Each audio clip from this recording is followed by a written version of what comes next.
ദൈവനാമത്തിന് മഹത്വം ഉണ്ടാകട്ടെ. ഇന്നത്തെ പ്രഭാതത്തിലെ ചിന്തയ്ക്കായി ലഭിച്ചിരിക്കുന്ന വേദഭാഗം യെഹെസ്കേൽ പ്രവാചകന്റെ പുസ്തകം 12-ാം അധ്യായം 2-ാം വാക്യം. കാണുവാൻ കണ്ണുണ്ടെങ്കിലും അവർ കാണുന്നില്ല, കേൾപ്പാൻ ചെവിയുണ്ടെങ്കിലും അവർ കേൾക്കുന്നില്ല. ഒരിക്കൽ ഒരു ഗുരു തൻ്റെ ശിഷ്യന്മാരെ വിളിച്ച് ദൂരത്തേക്ക് കൈ ചൂണ്ടിക്കൊണ്ട് ചോദിച്ചു, ആ കാണുന്ന ദൂരത്ത് നിങ്ങൾ എന്ത് കാണുന്നു? ഒരു ശിഷ്യൻ കന്നുകാലികൾ നടക്കുന്നത് കാണുന്നു എന്ന് പറഞ്ഞു.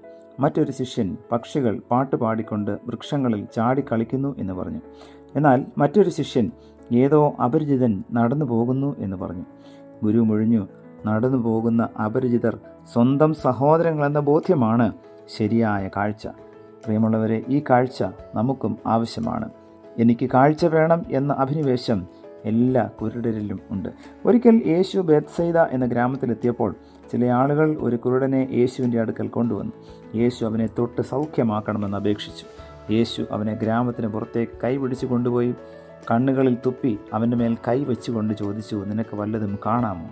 അവൻ ചുറ്റും നോക്കിയിട്ട് പറഞ്ഞു, എനിക്ക് മനുഷ്യരെ കാണാം, അവരെ മരങ്ങളെപ്പോലെ കാണുന്നു, എന്നാൽ നടക്കുന്നുണ്ട് എന്ന് പറഞ്ഞു. വളരെ അവ്യക്തമായ കാഴ്ചയാണ് അവനുണ്ടായത്. മഞ്ഞുള്ളപ്പോൾ നമുക്ക് ദൂരെയുള്ളത് കാണുവാൻ കഴിയാത്തതുപോലെയുള്ള അവസ്ഥ, തിമിരം ബാധിച്ച നമ്മുടെ പ്രായമുള്ളവരുടേതുപോലെയുള്ള അവസ്ഥ. യേശു വീണ്ടും കണ്ണുകളിൽ തൊട്ട് പ്രാർത്ഥിച്ചു. അവൻ ഉറ്റുനോക്കി. അവൻ യേശുവിനെ കാണുവാൻ സാധിച്ചു. ചുറ്റും നിൽക്കുന്നവരെ കണ്ടു. അങ്ങനെ അവന് കാഴ്ച കിട്ടി. എല്ലാം വ്യക്തമായി കണ്ടു. അവൻ പറഞ്ഞു, എന്ത് മനോഹരമായ ലോകം! പ്രിയമുള്ളവരെ, യേശുവിനെ കണ്ടിട്ടും യേശുവിൻ്റെ സ്നേഹം നുകർന്നിട്ടും വേണ്ടവണ്ണം മനസ്സിലാക്കുവാൻ കഴിയാതിരിക്കുന്നതായിട്ടുള്ളൊരവസ്ഥയിലാണോ ഞാനും നിങ്ങളും ജീവിക്കുന്നത്?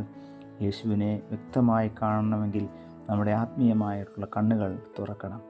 ആത്മീയമായിട്ടുള്ള കണ്ണുകൾ തുറക്കുവാൻ തക്കവണ്ണം ഈ പ്രഭാതത്തിലെ വചന കേൾവി നമ്മെ ഓരോരുത്തരെയും സഹായിക്കട്ടെ. പ്രാർത്ഥിക്കാം. പ്രിയ കർത്താവേ, ഞങ്ങളുടെ ഉൾക്കാഴ്ച വർദ്ധിപ്പിക്കുവാൻ തക്കവണ്ണം ഓരോ ദിവസവും വചനവുമായി നല്ല ബന്ധം സ്ഥാപിക്കുവാൻ ഞങ്ങളെ അവിടുന്ന് സഹായിക്കണമേ.